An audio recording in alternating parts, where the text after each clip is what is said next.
Et on continue le voyage, le premier voyage missionnaire de Paul dans le défi lecture de la Bible, de l'aurore au crépuscule. On lit la Bible de la Genèse à l'Apocalypse, 10 minutes tous les jours. En fait, Paul, il a fait combien de voyages missionnaires? 2 ou 3? Il me semble que c'est 3. N'hésite pas à nous rejoindre. Merci Seigneur, vraiment, parce que tu es grand, tu es souverain, tu es tout puissant, tu es l'alpha et l'oméga, tu es le chemin, la vérité et la vie. Et je te remercie pour ta parole que tu nous as laissée. Je prie que tu puisses nous bénir à travers ta parole aujourd'hui. Bénis tous ceux qui sont avec moi. Aide-nous à pouvoir arriver jusqu'au bout, jusqu'à Apocalypse, et aussi comprendre et mettre en pratique ce que tu vas nous dire aujourd'hui à travers ta parole au nom de Jésus. Amen. Alors, on attaque direct donc dans Acte 13, verset 23. Alors, comme d'habitude, si tu as raté l'épisode d'hier, n'hésite pas à lire 1 ou 2 chapitres pour te remettre bien dans le contexte. C'est de la descendance de David que Dieu, conformément à sa promesse, a amené à Israël un sauveur qui est Jésus. Avant sa venue, Jean avait prêché le baptême de repentance à tout le peuple d'Israël. Et lorsqu'il terminait sa course, Jean disait « Je ne suis pas celui que vous pensez, mais le voici qui vient après moi, et je ne suis pas digne de détacher ses sandales. » Mes frères, descendants d'Abraham, et vous qui craignez Dieu, c'est à vous que cette parole de salut a été envoyée. En effet, les habitants de Jérusalem et leurs chefs n'ont pas reconnu qui était Jésus, mais en le condamnant, ils ont accompli les paroles des prophètes qu'on lit chaque sabbat. Bien que n'ayant rien trouvé en lui qui mérite la mort, ils ont demandé à Pilate de le faire mourir. Après avoir accompli tout ce qui est écrit à son sujet, ils l'ont descendu de la croix et l'ont déposé dans un tombeau. Mais Dieu l'a ressuscité. Il est apparu pendant plusieurs jours à ceux qui étaient montés avec lui de la Galilée à Jérusalem et qui sont maintenant ses témoins auprès du peuple. Et nous vous annonçons cette bonne nouvelle. La promesse faite à nos ancêtres, Dieu l'a accomplie pour nous, leurs descendants, en ressuscitant Jésus conformément à ce qui est écrit dans le psaume 2. Tu es mon fils, je t'ai engendré aujourd'hui.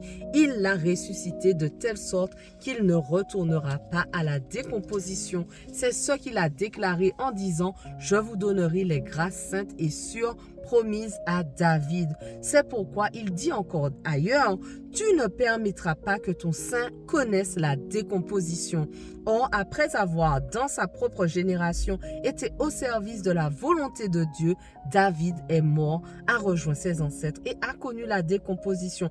En revanche, celui que Dieu a ressuscité ne l'a pas connu. Sachez-le donc, mes frères, c'est par lui que le pardon des péchés vous est annoncé et c'est par lui que toute personne qui croit est libérée de toutes les fautes dont vous ne pouviez pas être libérés par la loi de Moïse.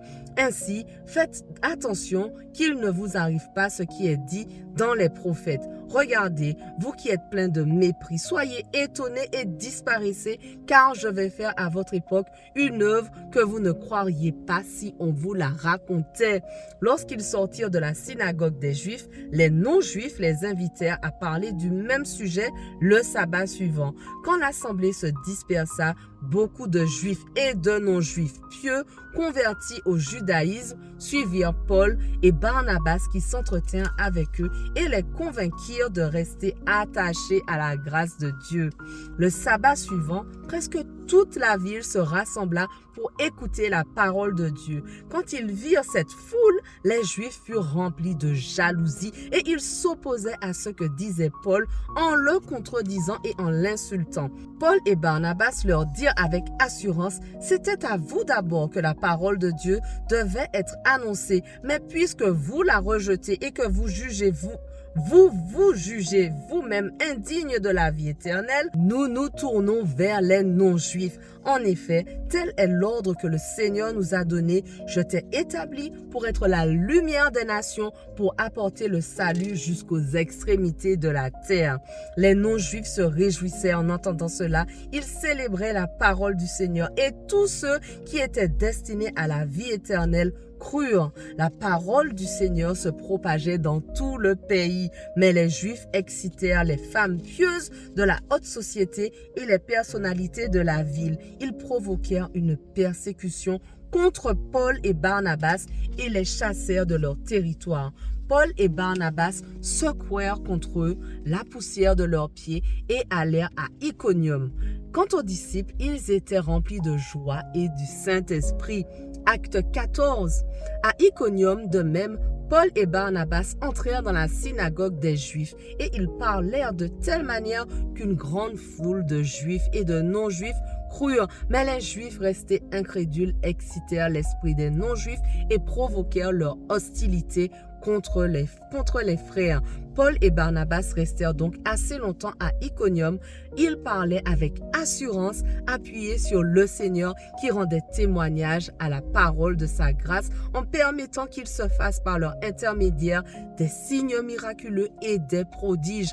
La population de la ville se divisa. Les uns étaient du côté des Juifs, les autres du côté des apôtres. Alors que les non-juifs et les juifs avec leurs chefs se préparaient à les maltraiter et les lapider, Paul et Barnabas, avertis de la situation, se réfugièrent dans les villes de Lycaonie, à Lystre, à Derbe et dans les environs. Là aussi, ils annoncèrent la bonne nouvelle.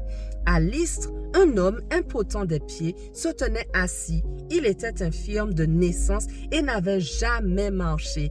Il écoutait Paul parler. Celui-ci fixa les regards sur lui et voyant qu'il avait la foi pour être sauvé, il lui dit d'une voix forte: « Lève-toi droit sur tes pieds. » Il se leva d'un bond et se mit à marcher. À la vue de ce que Paul avait fait, la foule se mit à dire tout haut en lycaonien, les dieux sont descendus vers nous sous une forme humaine. Ils appelaient Barnabas Zeus et Paul Hermès parce que c'était lui qui prenait la parole. Le prêtre de Zeus, dont le temple était à l'entrée de la ville, amena des taureaux avec des guirlandes vers les portes. Il voulait, de même que la foule, offrir un sacrifice. Quand ils apprirent cela, les apôtres Barnabas et Paul déchirèrent leurs vêtements et se précipitèrent vers la foule en s'écriant: « Pourquoi faites-vous cela?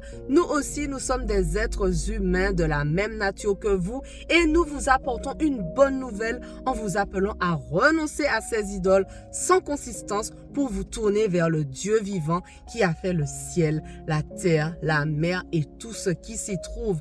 Dans les générations passées, il a laissé toutes les nations suivre leur propre voie. Pourtant, il n'a pas cessé de rendre témoignage à ce qu'il est par le bien qu'il a fait, par le bien qu'il fait.